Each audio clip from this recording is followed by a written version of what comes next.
Hello दोस्तों, आप में से कुछ लोगों ने अभी तक चैनल को सब्सक्राइब नहीं किया है। कृपया चैनल सब्सक्राइब करें।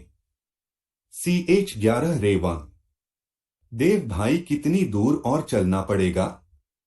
हम दोनों पिछले 2 घंटे से चले जा रहे हैं। दक्ष थकान से परेशान होता हुआ देव से कहता है।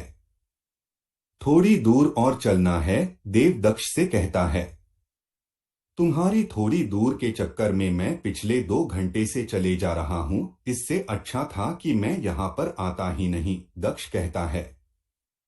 दक्ष, तुम अभी एक स्टार ब्लड बीस्ट के एरिया में भी नहीं पहुंचे हो, फिर तुम बाकी स्टार ब्लड बीस्ट को कैसे ढूंढ पाओगे? देव दक्ष को चिढ़ाता हुआ कहता है और फिर दक्ष की तरफ देखकर हंसने लग जाता है। हाँ हाँ, तू भी मजे ले ले मेरे कमजोर शरीर के, दक्ष देव की हंसी को देखता हुआ कहता है। अरे यार, ऐसी बात नहीं है कि मैं तुम्हारी कमजोरी का मजाक बना रहा हूँ, लेकिन फिर भी तुम्हें मैजिकल वर्ल्ड में अपने आप को जिंदा रखना है और अच्छे पैसे कमाने हैं तो तुम्हें ब्लड बीस्टर्स को मरना होगा और इसके लिए तुम्हें अपनी फिजिकल फिटनेस को इम्प्रूव करना होगा। समझे? देव दक्ष को बताता है। हाँ, मैं यह सब जानता हूँ, लेकिन मैं एक दिन में तो अपनी बॉडी में सुधार नहीं कर सकता ना। मुझे कुछ महीनों का टाइम लगेगा। तब तक क्या मैं कुछ एक स्टार ब्लड बीस्ट का शिकार भी नहीं कर सकता हूँ क्या? दक्ष कहता है। सॉरी सॉरी, मैं समझ गया। देव दक्ष की बातों को सुनकर सॉरी कहता है और फिर दोनों उस इलाके में चले जाते हैं जहां पर एक स्टार ब्लड बीस्ट मिलते हैं। यहाँ हम दोनों को काफी सतर्क रहना पड़ेगा, क्योंकि इस इलाके बाद तुम्हें कभी भी कोई भी और किसी भी प्रकार का ब्लड बीस्ट दिखाई दे सकता है। और एक बात का जरूर ध्यान देना कि कहीं भी तुम्हें एक से अधिक ब्लड बीस्ट देख जाए तो तुम्हें बिना किसी आवाज के वहां से निकल जाना। देव इस इलाके के बारे में दक्ष को बताता हुआ कहता है। दोनों बड़ी सावधानी के साथ आगे बढ़ रहे थे। काफी देर तक उन लोगों को कोई भी ब्लड बीस्ट दिखाई नहीं दिया। तब जाकर दक्ष डिसाइड करता है वो दोनों अलग अलग डायरेक्शन में जाकर ब्लड बीस्ट को ढूंढेंगे। तुम सच में मेरे से अलग होकर ब्लड बीस्ट को ढूंढना चाहते हो? देव दक्ष से पूछता है, क्योंकि देव के नजरिए से दक्ष को अभी ऐसा कुछ भी नहीं करना चाहिए, क्योंकि वह अभी अभी नौवा बेस आया है।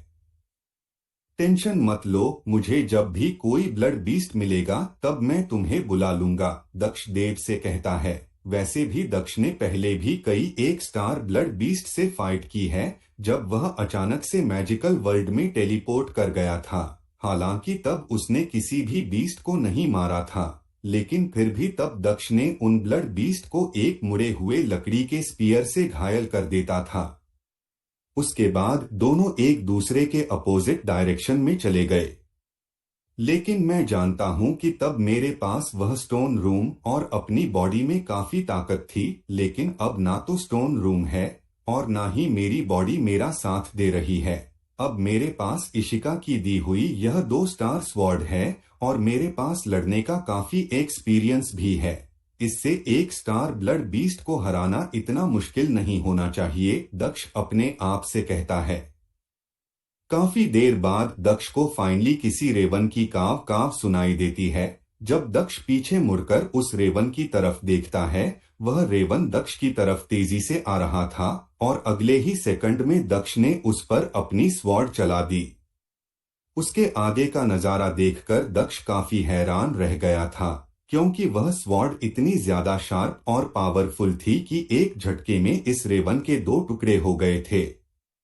वाओ, यह स्वॉर्ड तो सच में बहुत ज्यादा पावरफुल है।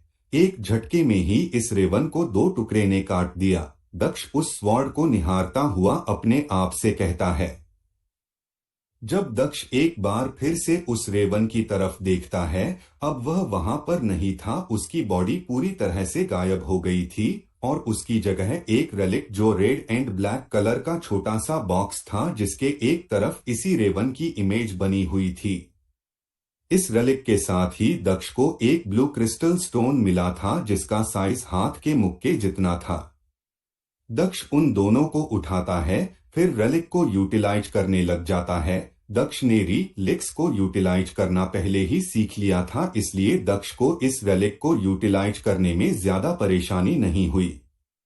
जैसे ही दक्ष ने रेलिक को यूटिलाइज किया वैसे ही वह रेलिक दक्ष के हाथ में पिघलकर उसकी स्किन में अब्जॉर्ब हो गया। जैसे ही रेलिक अब्जॉर्ब हुआ वैसे ही दक्ष को अपने दिमाग में एक आर्मर महसूस होने लगा और फिर दक्ष ने उस आर्मर को पहन लेता है।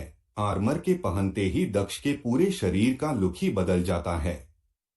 वह आर्मर देखने में कोई मेटल आर्मर नहीं बल्कि बहुत ही लाइट वेट हल्के वजन वाले कपड़े का बना हुआ वह आर्मर का डिजाइन एक लग्जरी सूट जैसा था।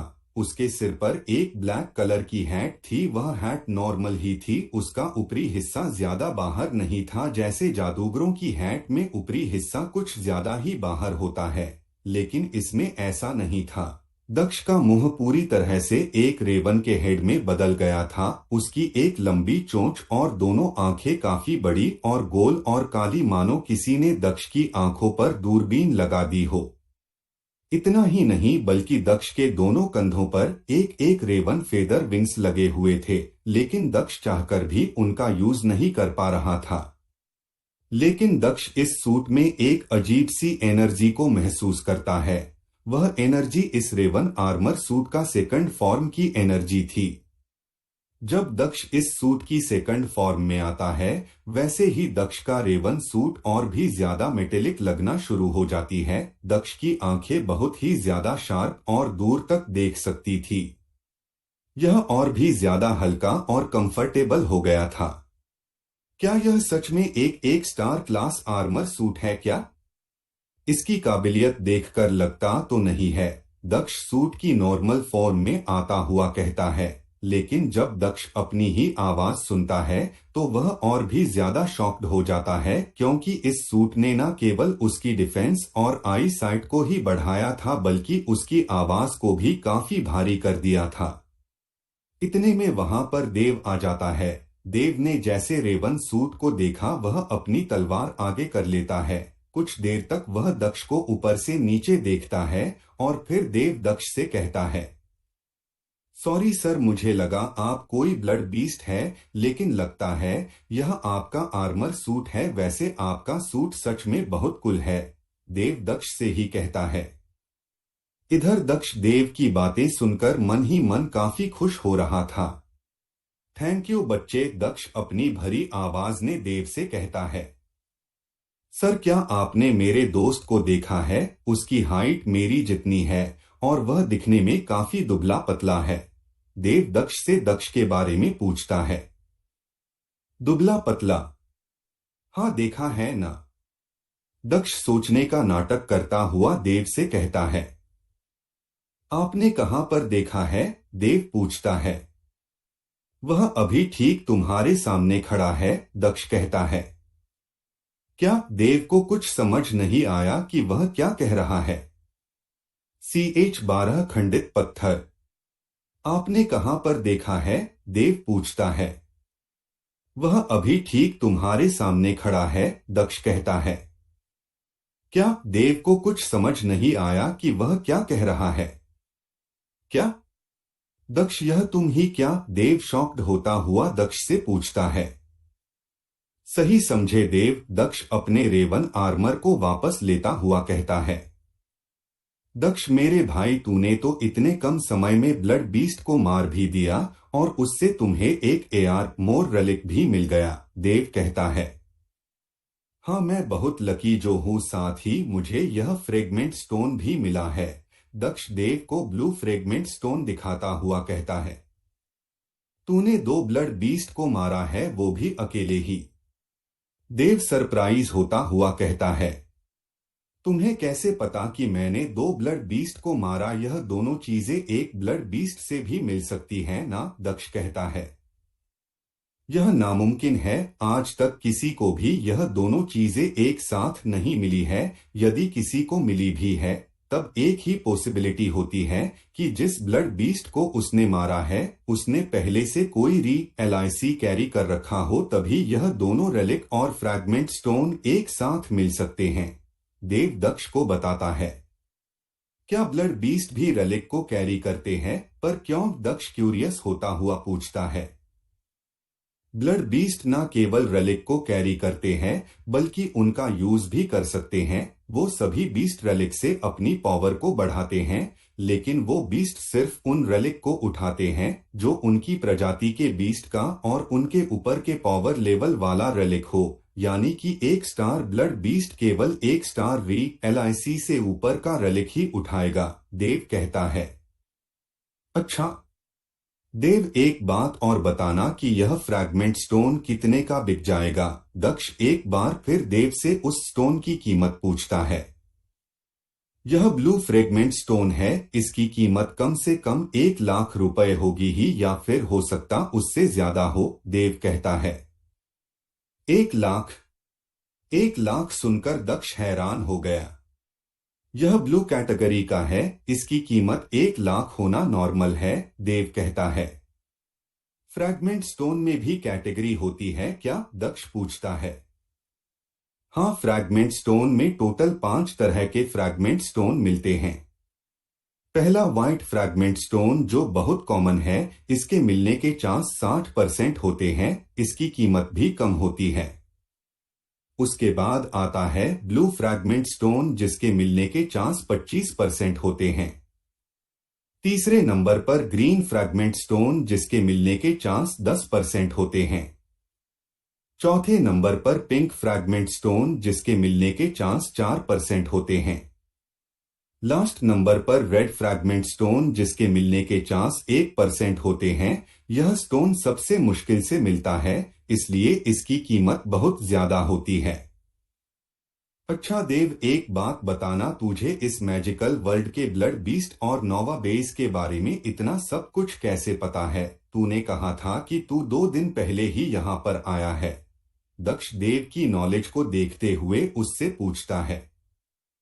इसके पीछे मेरे पापा का हाथ है। वह मैजिकल वर्ल्ड में पिछले 6 साल से रिसर्च टीम में काम कर रहे हैं, इसलिए उनके पास अब तक सभी रिसर्च पेपर है जिनमें इस वर्ल्ड के बहुत सी बातें लिखी हुई थी। लेकिन 1 साल पहले जब सरकार ने मैजिकल वर्ल्ड के बारे में सभी लोगों को बता दिया, तब यह रिसर्च पेपर भी ऑनलाइन हो गए। लेकिन ऑनलाइन बहुत कम मटेरियल हुआ था, लेकिन मैंने उन सभी को पढ़ा है।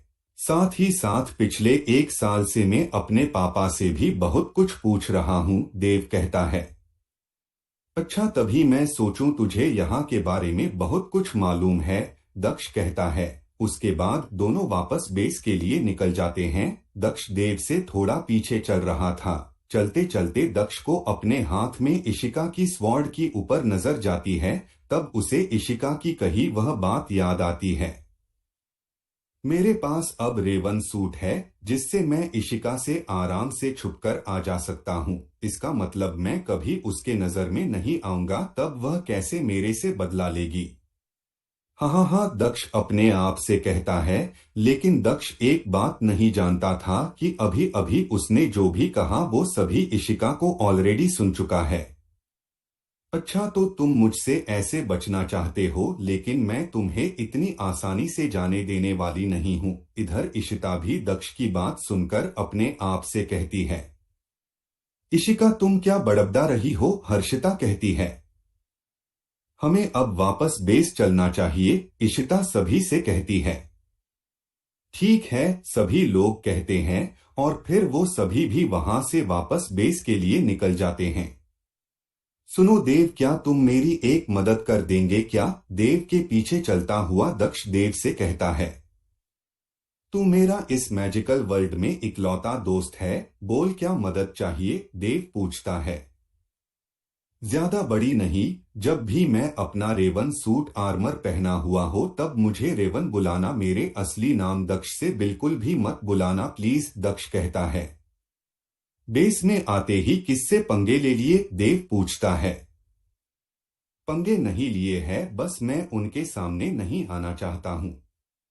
इसलिए जब मैं इस सूट में रहूं तब मुझे दक्ष से बिल्कुल अगल इंसान ही समझना, दक्ष कहता है। ओके मेरे भाई, देव अपना अंगूठा दिखाता हुआ कहता है। दोनों पार्टी दक्ष, देव और इशिका और उसकी फ्रेंड दोनों एक ही समय पर उस जगह पर आ गए जहां से हाइपर कार उन्हें पिकअप करने के लिए आएगी। इशिका को देखकर देव की आंखों में एक बार फिर से चमक आ गई। अरे दक्ष देख, मैं एक बार फिर से इशिका के साथ बैठ पाऊंगा। इस बार मैं चाहता हूं मैं इशिका के ठीक बगल में बैठ कर जाऊं, देव कहता है। मैं चाहता हूं कि तू उसकी गोद में बैठकर जा, दक्ष कहता है। क्या सच में तू यह चाहता है, देव कहता है, ताकि तुझे मार का स्वाद मिले और फिर तुम्हारे सिर से प्यार का भूत उतरे, दक्ष कहता है। इशिका अब ध्यान से देख उस लड़के को, वह दिखने में हैंडसम है या नहीं, हर्षिता इशिका को कहती है। मैं अभी कुछ नहीं कह सकती हूँ, मुझे उसे करीब से और ध्यान से देखने के बाद बताओगी, इशिका कहती है। ठीक ठीक, हर्षिता कहती है। उतने उनकी हाइपर फ्लाइंग कार भी आ गई थी। आते ही सबसे पहले दक्ष और देव बैठ गए थे, इसके बाद इशिका और उसके दोस्त बैठ गए। इशिका ठीक दक्ष के बगल में बैठी थी, जिसकी वजह से दक्ष काफी अनकंफर्टेबल हो जाता है। वह लगातार देव के अंदर घुसने लग जाता है, लेकिन इशिका भी कुछ कम नहीं थी। जब कोई भी उन दोनों की तरफ नहीं देख रहा था, तब उसने दक्ष के शर्ट को पकड़कर अपनी तरफ खींच लिया। कहाँ घुसने की कोशिश कर रहे हो? वैसे भी तुम मेरे से भाग नहीं सकते हो, इशिका धीरे से दक्ष को कहती है। वैसे दक्ष, आज तुम्हारा पहला दिन था तो तूने आज कितने शिकार किए? इशिका इस बार सभी को सुनाती हुई दक्ष से पूछती है। जी एक, दक्ष देव को पिंच करता हुआ कहता है, क्योंकि वह जानता था कि देव एक्साइटमेंट में एक शिकार की जगह दो बोल देता, तब तो उसे उस आर्मर के बारे में भी बताना पड़ता। ओह, लगता है कि तुम्हारी किस्मत थोड़ी बहुत तो अच्छी है, जिसकी वजह से तुम्हें एक ब्लू कैटेगरी का फ्रैगमेंट स्टोन मिल गया है। क्या तुम इसे बेचने वाले हो? इशिका दक्ष के हाथ में फ्रैगमेंट स्टोन को देखती हुई पूछती है। जी हाँ, दक्ष कहता है। मैं इसे खरीदना चाहती हूँ, तुम्हें इसकी असली कीमत दूंगी, मंजूर है? इशिका पूछती है। हाँ हाँ, मंजूर है। इधर दक्ष के बोलने से पहले ही देव उछलता हुआ कहता है। उसे ऐसा करते देखकर दक्ष एक तिरछी नजर देव पर डालता है, जिसको देखकर देव शांत बैठ जाता है। ठीक है, बेस पहुंचते ही हम इसका क्वालिटी टेस्ट कराएंगे और फिर इसकी क्वालिटी के हिसाब से तुम्हें तुम्हारे पैसे मिल जाएंगे, इशिका दक्ष से कहती है। अध्याय 13, मूल्य। ठीक है, बेस पहुंचते ही हम इसका क्वालिटी टेस्ट कराएंगे और फिर इसकी क्वालिटी के हिसाब से तुम्हें तुम्हारे पैसे मिल जाएंगे, इशिका दक्ष से कहती है। ठीक है, दक्ष इतना ही कहता है। इधर जब इशिका ने दक्ष के चेहरे को इतनी पास से ध्यान से देखा, तब इशिका को मालूम चला कि उसकी दोस्त हर्षिता उससे क्या कहना चाहती थी। इसका चेहरा सच में बहुत अच्छा है और इसकी साइड प्रोफाइल तो और भी ज्यादा अच्छी लग रही है। इशिका दक्ष को देखती हुई सोचती है। इशिका को जब रियलाइज हुआ कि वह क्या सोच रही है, तब उसके गाल लाल होना शुरू हो गए थे। क्या सोच रही है इशिका? नहीं नहीं नहीं, इशिका मन ही मन अपने आप से कहती है। इशिका अपने आप को समझा रही थी, तब तक वो सभी लोग बेस आ भी गए थे। इशिका, हम चलते ही, हमें कुछ काम है, तो अपना काम कर ले, कायरा इशिका से कहती और फिर वो तीनों दोस्त वहां से चली जाती है। इशिका, देव, दक्ष और उसका बॉडीगार्ड चारों लोग क्वालिटी सेंटर चले गए। वहां जाकर देव ने उस फ्रैगमेंट स्टोन का क्वालिटी टेस्ट करवाया। इस टेस्ट से दक्ष और बाकी सभी को उसकी कीमत का पता चल गया था। श्रेणी नीला, स्तर 1 सितारा, क्रोध, कीमत 150 के। उस क्वालिटी टेस्ट सेंटर की डिस्प्ले पर यह 3 लाइन दिखाई देने लगी। 1.5 लाख रुपए। दक्ष ने जब स्क्रीन पर प्राइस देखी तो वह हैरान हो गया। दक्ष, मैंने पहले ही कहा था ना कि इसकी कीमत 1 लाख से 2 लाख के बीच में ही होगी, देव दक्ष से कहता है। उसके बाद इशिका ने अपने बॉडीगार्ड से एक गोल्ड कॉइन और एक सिल्वर कॉइन लेकर दक्ष को दे देती है। जिसे देखकर दक्ष और भी ज्यादा कंफ्यूज हो जाता है।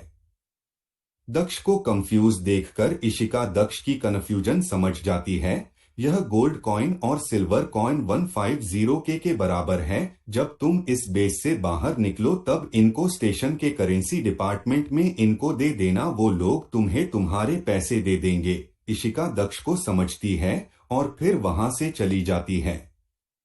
इधर दक्ष को अभी तक कुछ पता नहीं चला और फिर वह देव की तरफ देखने लग जाता है। अच्छा, मैं समझाता हूँ। जब तुम कभी शिकार के लिए बेस से बाहर जाते हो और कभी तुम्हें कोई चीज वहीं पर खरीदनी हो, तब वहां पर कोई भी इंटरनेट बैंकिंग का यूज तो नहीं कर सकता है और ना ही वो इतना कैश अपने साथ कैरी कर सकते हैं। इसलिए बेस में पैसों के बदले ये कॉइन दिए जाते हैं। ये हल्के होते हैं और काफी छोटे भी होते हैं, इसलिए इनको कैरी करना भी आसान हो जाता है। जैसे गोल्ड कॉइन की कीमत 1 लाख रुपए है और सिल्वर कॉइन की कीमत 50 के हैं। इनके अलावा भी कई और प्रकार के कॉइन है जिनकी कीमत और भी ज्यादा है। इसलिए इतना शौक होने की जरूरत नहीं है। इशिका ने तुम्हें ठगा नहीं है। देव कहता है।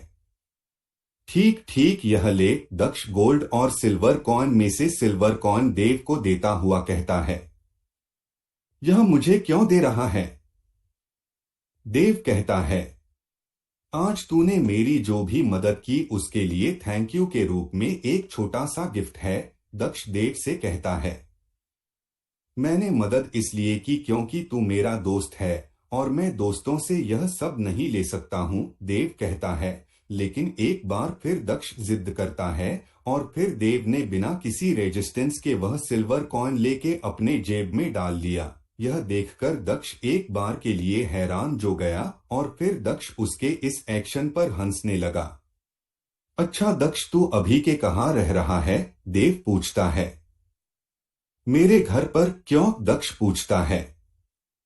क्योंकि घर से आना जाना तुम्हारे लिए बहुत महंगा और टाइम कंज्यूमिंग है, इसलिए तू यहाँ मेरे साथ इस बेस में क्यों नहीं रह लेता है? देव कहता है। पर दक्ष कहता है। उससे पहले देव एक बार फिर दक्ष से कहता है, मैं जानता हूँ कि तू मिडिल क्लास फैमिली से है और तुम्हारे पास यहाँ पर शेल्टर के पैसे नहीं है, लेकिन तुम दोनों साथ में रहेंगे तो मुझे भी पैसों की कोई दिक्कत नहीं होगी, देव कहता है।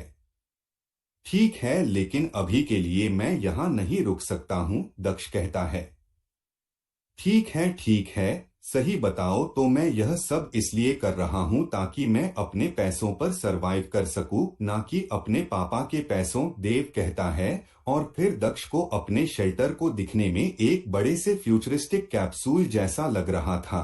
देव उसमें अपना पासवर्ड डालता है और फिंगरप्रिंट के बाद वह कैप्सूल खुल जाता है। दक्ष उसको अंदर से देखता है तो वह हैरान रह जाता है। वह अंदर से किसी 7 स्टार होटल के कमरों की वाइब दे रहा था जिसको दक्ष ने केवल टीवी पर ही देखा था। उसमें 2 रूम और एक लिविंग एरिया था। वह कैप्सूल काफी कॉम्पैक्ट और वेल मैनेजर था। काफी देर तक अपना कमरा देखने के बाद दक्ष वहां से अपना रेवन सूट पहनकर निकल जाता है। रेवन भाई, अपना फोन नंबर तो दे जाते, देव कैप्सूल से बाहर आता हुआ दक्ष से कहता है। वाह, तुम तो काफी समझदार निकले। लेकिन आई एम रियली सॉरी, मेरे पास अभी फोन नहीं है। वैसे भी कल मैं बेस में मिलूंगा, दक्ष कहता है और फिर वहां से निकल जाता है। अच्छा, तो दक्ष का नया रेवन आर्मर सूट यह है। तू तो गया बेटे। इधर दूर पर खड़ी हुई इशिता दक्ष के रेवन सूट को देखती हुई इविल स्माइल के साथ कहती है और फिर वह भी दक्ष के पीछे पीछे पोर्टल गेट से होती हुई मेट्रो तक आ जाता है। दक्ष सेकंड लास्ट कंपार्टमेंट में चढ़ा था, उसके पीछे इशिका भी उसी कंपार्टमेंट में चढ़ गई। जब दक्ष ने इशिता को चढ़ते हुए देखा तो वह डर गया। इशिका यहाँ क्या कर रही है? कहीं इसे पता तो नहीं चल गया कि इस आर्मर सूट में मैं हूँ? दक्ष अपने आप से कहता है और यह बात इशिका को भी ट्रांसमिशन रेलिक की मदद सुनाई दे जाती है, जिससे इशिका को यह कंफर्म हो गया कि इस रेवन सूट में दक्ष ही है। हेलो, आपका सूट बहुत ज्यादा कूल और डेंजर वाइब देने वाला है। इशिका दक्ष के सूट की तारीफ करती हुई दक्ष से कहती है। थैंक्स। दक्ष एकदम सीरियस टोन में इशिका से कहता है। दक्ष की आवाज को इस सूट ने इतना भारी कर दिया था कि जब भी दक्ष बात करता तो उसकी आवाज में एक डरावनी वाइब आती है। इसी कारण जब दक्ष इन इशिका को थैंक्स बोला वैसे ही उसके आसपास खड़े लोग दक्ष को देखने लग जाते हैं। Any problem? दक्ष उन लोगों को अपनी तरफ देखता हुआ देखकर दक्ष उनसे कहता है। नहीं नहीं, सभी लोग दक्ष से कहते हैं और फिर धीरे धीरे दक्ष से दूरी बना लेते हैं। यह सब देखकर दक्ष थोड़ा खुश तो हो गया था क्योंकि उसके रेवन सूट का लुक और उसकी आवाज उसे और भी ज्यादा डेंजरस बना रही थी। दक्ष की आवाज ही लोगों को डरने के लिए काफी थी।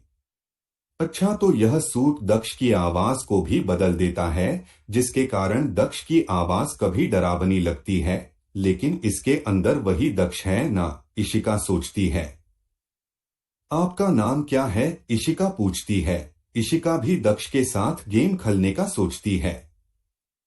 क्यों? दक्ष कहता है। मैं आपका नाम जानना चाहती हूँ, वैसे मेरा नाम इशिका है। यू कैन कॉल मी रेवान, दक्ष कहता है। रेवान काफी कुल नाम है, क्या हम दोनों दोस्त बन सकते हैं? इशिका दक्ष का हाथ पकड़ती हुई कहती है। जैसे ही इशिका ने दक्ष का हाथ पकड़ा दक्ष थोड़ा हिल सा गया, लेकिन फिर भी उसने अपने आप को बिल्कुल भी हिलने नहीं दिया। और फिर दक्ष अपना हाथ छुड़ाता हुआ इशिका से कहता है, मैं बच्चियों से दोस्ती नहीं करता है। यह कहने के बाद दक्ष मेट्रो से निकल जाता है। दक्ष की यह बात सुनकर वहां पर खड़े कई लोगों को इशिका पर हंसी आने लगती है। बच्ची किसे कह रहे हो तुम? इशिका दक्ष को पीछे से कहती है, लेकिन दक्ष उसकी बात को अनसुना कर देता है और फिर स्टेशन से बाहर निकल जाता है। लेकिन इशिका अभी भी मेट्रो में ही थी क्योंकि उसका स्टेशन इससे आगे वाला था। दक्ष, तूने मुझे बच्ची बोलकर अच्छा नहीं किया, इशिका फ्रस्ट्रेट होती हुई कहती है। अध्याय 14 टीयू से गया। दक्ष, तूने मुझे बच्ची बोलकर अच्छा नहीं किया, इशिका फ्रस्ट्रेट होती हुई कहती है। इधर दक्ष भी स्टेशन से बाहर आ गया था और फिर राजीव अंकल और अपनी मॉम से मिलने के लिए हॉस्पिटल चला गया था। हॉस्पिटल पहुंचकर वह राजीव को नोवा बेस में उसके पहले दिन के बारे में बताता है। अंकल, आपको पता है कि आज मैंने सिर्फ कुछ ही घंटों में मैंने 1 लाख रुपए कमा लिए थे और मैंने एक आर्मर सूट की ऑब्टेन किया है, दक्ष राजीव से कहता है और फिर अपना रेवन सूट पहनकर राजीव को दिखाता है। जैसे ही दक्ष एक रेवन के रूप में आया वैसे ही राजीव थोड़ा डर गया था। उन्होंने आज से पहले ऐसा कभी नहीं देखा था और आज दक्ष ने अचानक एक रेवन में कन्वर्ट हो गया, इसलिए वह थोड़ा डर गया था। इधर दक्ष जब इस सूट में था तब दक्ष राजीव के केबिन में लगे बड़े से मिरर में अपने आप को देखकर देव की वह बात याद आती है जिसको देव ने तब कहा था जब वह उस रेवन को मारने के बाद वहीं पर अपना सूट चेक कर रहा था। दक्ष, अभी इस सूट को वापस अंदर ले लो, यदि कोई पेशेंट यहाँ आ गया और तुम्हें ऐसे देख लिया तब वह तो बेहोश ही हो जाएगा, राजीव दक्ष से कहते हैं। और फिर दक्ष राजीव की बात मानते हुए अपने आर्मर सूट को उतार देता है और फिर वह राजीव के केबिन से निकलकर अपनी मॉम के पास चला जाता है। करीब 1 घंटे तक अपनी मॉम से बात करने के बाद दक्ष का दिल थोड़ा हल्का हो गया था। दक्ष अपनी मॉम से बात करने के बाद दक्ष वहां से सीधे घर आ जाता है। घर आते आते दक्ष को रात के 10 बज चुके थे, लेकिन घर आने से पहले दक्ष ने अपने सारे पैसे बैंक में जमा करवा दिए थे। दक्ष अपने घर के अंदर अपने फोन में अपना बैंक अकाउंट में पैसे चेक करता था। बैंक बैलेंस 1,24,085 रुपए। उसके पास 1,24,000 रुपए थे, जिनमें से 1 लाख दक्ष ने अभी अभी डलवाए थे और बाकी पैसे दक्ष ने अपनी 3 महीनों की जॉब से कमाए थे, जिनमें से दक्ष के पास केवल 24,000 रुपए ही बचे। दक्ष अकेला अपने बैंक बैलेंस को देखता हुआ कुछ सोच ही रहा था कि तभी उसे ऊपर वाले कमरे से कुछ गिरने की आवाज आई। दक्ष अचानक से उस कमरे की तरफ देखा जो उसकी बड़ी पलक का था। उसके बाद दक्ष पलक के कमरे में गया, तब उसने एक छोटी बिल्ली को देखा जिसने उस कमरे की खिड़की को हल्का सा धक्का देकर खोल लिया था। क्योंकि उसकी बहन के कमरे की यह खिड़की का लॉक खराब हो चुका था, इसलिए हल्के पुश से हो वह खिड़की खुल जाती थी। उस छोटी बिल्ली को अपनी गोद में उठाकर और फिर खिड़की को अच्छी तरह बंद करके उस कमरे से बाहर ही जाने वाला था कि तभी दक्ष एक बार फिर पीछे मुड़कर अपनी बहन का कमरा देखता है। उस खाली कमरे को देखकर दक्ष को बहुत दुख हो रहा था और साथ साथ अपने ऊपर बहुत गुस्सा भी आ रहा था उसकी वजह से आज यह कमरा खाली है। लेकिन दक्ष का दुखी उसके गुस्से से ज्यादा था, इसलिए वह उस कमरे को देखकर अपनी और अपनी बहन की पुरानी यादों को याद करने लग जाता है। कैसे वह दोनों हर एक छोटी बात पर लड़ना शुरू कर देते थे। उसके बाद दक्ष वहां उस कमरे से बाहर आकर लिविंग हॉल में आ जाता है। लिविंग हॉल में बैठा हुआ दक्ष डिसाइड करता है कि वह अब से नोवा बेस में देव के साथ ही रहेगा, क्योंकि वह जब भी इस घर में अकेला रहता था तो हमेशा उसे अकेलापन घेर लेता था, जिससे वह और भी ज्यादा अपसेट हो जाता है। अभी दक्ष लिविंग हॉल में बैठा हुआ ही था कि तभी अचानक से दक्ष के घर की लाइट चली गई। यह घर की अचानक से लाइट कैसे चली गई? मैंने तो बिजली का बिल भी भर दिया था, फिर भी लाइट कैसे चली गई है? लगता है कि कहीं पर शॉर्ट सर्किट हो गया होगा, दक्ष कहता है और फिर वह पर बैठ जाता है।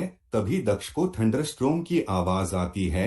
इस आवाज के अगले ही सेकंड दक्ष के चेहरे पर एक लाइट गिरती है जो थंडर लाइटिंग थी। लगता है कि आज बारिश होने वाली है, दक्ष लाइटनिंग देखकर कहता है। अगले ही सेकंड दक्ष को कुछ याद आया और फिर उसने तुरंत ही अपना रेवन आर्मर सूट पहन लेता है। उस रेवन सूट को पहनते ही दक्ष देखता है कि सूट अपनी सेकंड फॉर्म में आते ही दक्ष को अपने घर के अंदर का नजारा बिल्कुल क्लियर दिखाई दे रहा था, यानी कि दक्ष उस सूट को वजह से अंधेरे में भी बिल्कुल साफ साफ देख सकता था। दक्ष के लिए ऐसा लग रहा था कि उसके घर में चारों तरफ रोशनी फैली हुई है। इस आर्मर सूट में इतनी यूनिक एबिलिटी है कि यह एक स्टार का आर्मर हो ही नहीं सकता है, क्योंकि मैंने नोवा बेस और बाकी बेस की ऑफिशियल वेबसाइट पर चेक किया था कि अब तक किसी भी प्रकार का आर्मर हो या फिर कोई और रेलिक जो एक स्टार कैटेगरी है, उसके पास आज तक कोई स्पेशल एबिलिटी नहीं थी। यदि यह रेवन सूट नॉर्मल फॉर्म का होता तो मैं एक बार मान ही लेता कि यह एक स्टार कैटेगरी का आर्मर है, लेकिन इसकी सेकंड फॉर्म और उसके साथ साथ sharp eyesight, night vision, feather wings की प्रेजेंस, हालांकि उस सूट में फेदर विंग्स की प्रेजेंस ही थी, ना कि रियल में विंग लगे हुए थे। यह सब एक स्टार कैटेगरी में बिल्कुल फिट नहीं बैठते हैं। दक्ष वही लिविंग हॉल में बैठा हुआ सोचता है। कुछ देर जब दक्ष बिल्कुल शांत बैठा था, तब एक बार फिर एक खामोशी ने दक्ष को चारों तरफ से घेर लिया था। वह अपने मॉम, डैड और बहन के बारे में सोच रहा था और जब भी वह उनके बारे में सोच रहा था तब तब उनकी इस हालत का जिम्मेदार अपने आप का ठहरा रहा था। क्योंकि जिस दिन उसके डैड की मौत हुई थी उस दिन उसके डैड ने दक्ष को अपने साथ चलने के लिए था, लेकिन दक्ष को बाहर जाने में डर लग रहा था, जिसके कारण वह डैड के साथ नहीं गया और यह हासदा हो गया और इसी हासदे की वजह से उसकी मॉम की भी यह हालत हो गई थी। यह सब सोचकर दक्ष को अपने आप पर गुस्सा और भी ज्यादा आ रहा था। दक्ष लिविंग हॉल में अपने आप पर गुस्सा हो ही रहा था कि तभी वह कांच टूटने की आवाज सुनता है जो दक्ष के ठीक राइट साइड से आई थी। जब दक्ष अपने राइट साइड में देखता है तब उसे लिविंग हॉल की एक खिड़की का कांच टूटता हुआ दिखाई दे रहा था। क्योंकि दक्ष ने अभी भी रेवन आर्मर सूट पहना हुआ था, इसलिए उसे अंधेरे में भी कांच टूटना साफ दिखाई दे रहा था। उस खिड़की का कांच टूटता है और उसमें से एक हाथ अंदर आता है और उस इंसान का हाथ अंदर आकर खिड़की को अंदर से खोल देता है और फिर एक काफी अच्छा बॉडी बिल्डर सा दिखाई देने वाला एक आदमी लिविंग रूम की खिड़की से अंदर आता है। दक्ष रेवन सूट की मदद से उस आदमी को साफ देख सकता था, लेकिन वह आदमी दक्ष को नहीं देख सकता था क्योंकि वह काफी अंधेरे में बैठा हुआ था और ऊपर से उसका रेवन आर्मर सूट भी काला था जिससे वह अंधेरे में बिल्कुल भी दिखाई नहीं दे रहा था। लीडर ने बिल्कुल सही कहा था कि यह घर चोरी के लिए एक परफेक्ट है, लेकिन यहाँ पर रहने वाला वह 17-18 साल का बच्चा कहाँ पर है? वह आदमी कहता है। अभी भी का गुस्सा कम नहीं हुआ था कि एक चोर उसके घर में घुस आया, लेकिन वह चोर नहीं जानता था कि एक गुस्सैल भेड़िया पहले से घर के अंदर बैठा हुआ जो उसे ऐसे देख रहा था जैसे एक भूखा भेड़िया अपने शिकार को देखता है। अब क्या होगा इस चोर का? यह तो भगवान ही जाने। इस चोर की किस्मत ही खराब थी। यह उस समय घर में एंटर करता है जब दक्ष अपने आप को अपनी फैमिली की हालत के बारे में कोस रहा था। उसका एंगर और फ्रस्ट्रेशन एक्सट्रीम लेवल पर थी। उसकी बात सुनकर दक्ष के चेहरे पर एक स्माइल आ गई थी, लेकिन यह स्माइल कोई नॉर्मल स्माइल नहीं थी बल्कि एक डेडली इविल स्माइल थी जिसको किसी ने देख भी लिया तो वह इंसान अपनी पेंट को गिली कर देगा। वह चोर अंधेरे में धीरे धीरे आगे बढ़ रहा था और जब वह दक्ष के पास पहुंच गया तब तक उसे दक्ष की प्रेजेंस के बारे में कुछ भी नहीं पता चला। तुम कौन हो? B8STERD CH15 असली डर। तुम कौन हो? B8STERD रेवेन मौत की आवाज। जब दक्ष बहुत ज्यादा गुस्से में था तब उसने उसी गुस्से से उस चोर को एक बहुत ही ज्यादा डरावनी आवाज में कहता है। हालांकि दक्ष की यह आवाज पहले फॉर्म के सूट की भारी आवाज से बहुत ही ज्यादा क्रीपी और डरावनी थी। जैसे ही उस चोर ने दक्ष की डेथ वॉइस को सुना तो उसके पैर कपक पाना शुरू हो गए थे। दक्ष की आवाज से उसके शरीर एक सिरन दौड़ गई थी। हालांकि उस आदमी ने उस लाइन का मतलब बिल्कुल भी समझ नहीं आया। उसकी तो वह आवाज सुनकर ही फट गई थी। वह चोर धीरे धीरे पीछे मुड़कर उस इंसान को देखने को देखता है, लेकिन अंधेरे की वजह से वह कुछ भी नहीं देख पाता है। अभी वह चोर उस आवाज की तरफ देख ही रहा था कि तभी थंडर लाइटनिंग से वह आदमी दक्ष को देख पाया।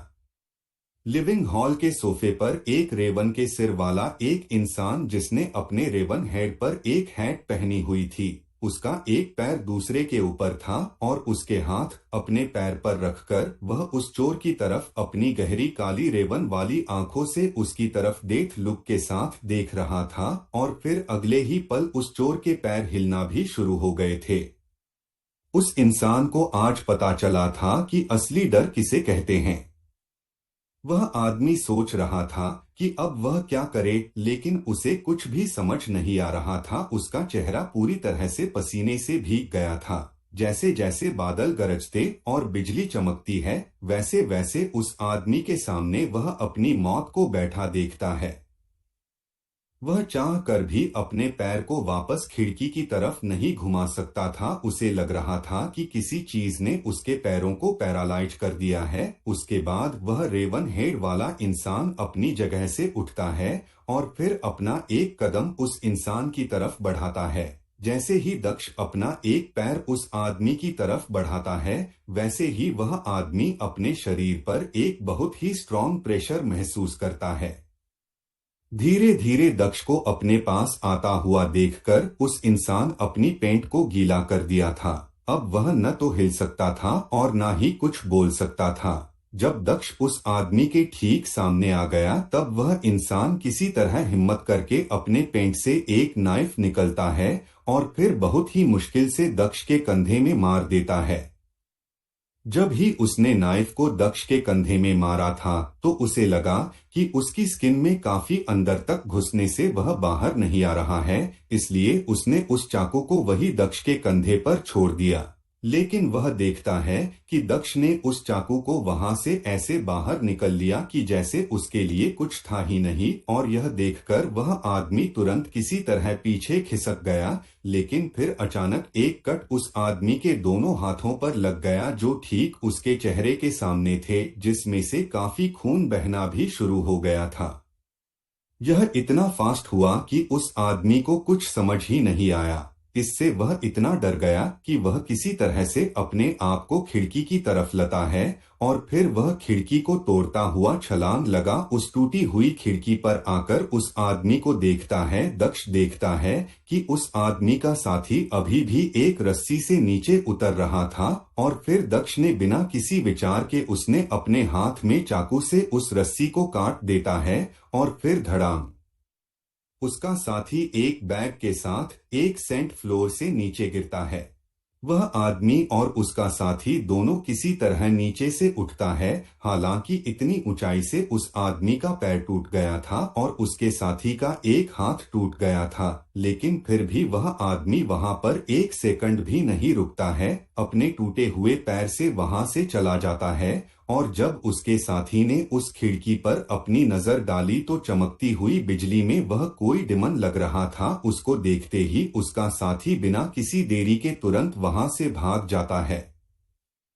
काफी दूर जाकर भी वो दोनों एक बार भी पीछे मुड़कर नहीं देखते हैं। इधर अपने नाइट विजन और शार्प आईज से उन दोनों को काफी दूर तक भागता हुआ देख सकता था। काफी देर तक उसी टूटी हुई खिड़की पर खड़ा दक्ष किसी तरह अपने आप को शांत करता है और अपने रेवन सूट को वापस ले लेता है।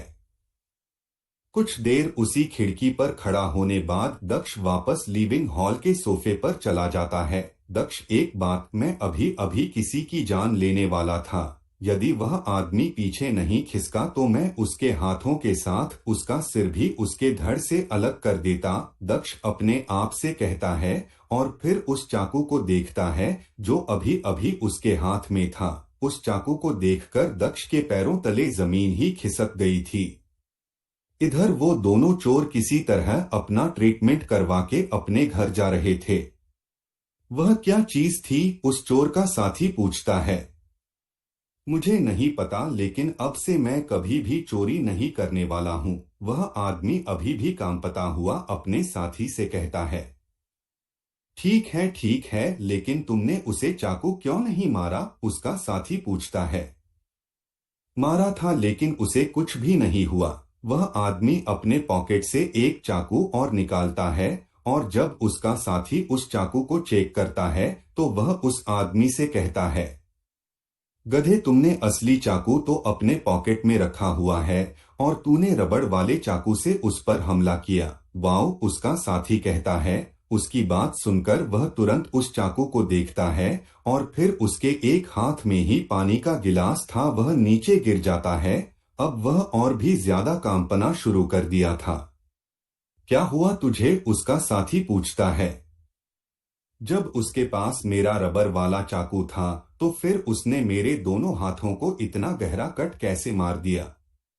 मैंने देखा था उसने अपने कंधे से चाकू निकलकर यह कट मारा था, वह आदमी कहता है। यह सुनकर उसका साथी की बोलती बंद हो गई। इधर दक्ष उस चाकू को देखता है जो अभी अभी उसके हाथ में था। उस चाकू को देखकर दक्ष के पैरों तले जमीन ही खिसक गई थी, क्योंकि जो चाकू दक्ष के साथ में था वह रबड़ का नाइफ था जो किसी को नुकसान क्या किसी को खरोच भी नहीं दे सकता था। यह कैसे हो सकता है, मैं किसी को रबर के चाकू से कट कैसे मार सकता हूँ, दक्ष अपने आप से कहता है कि तभी घर की लाइट वापस आ जाती है।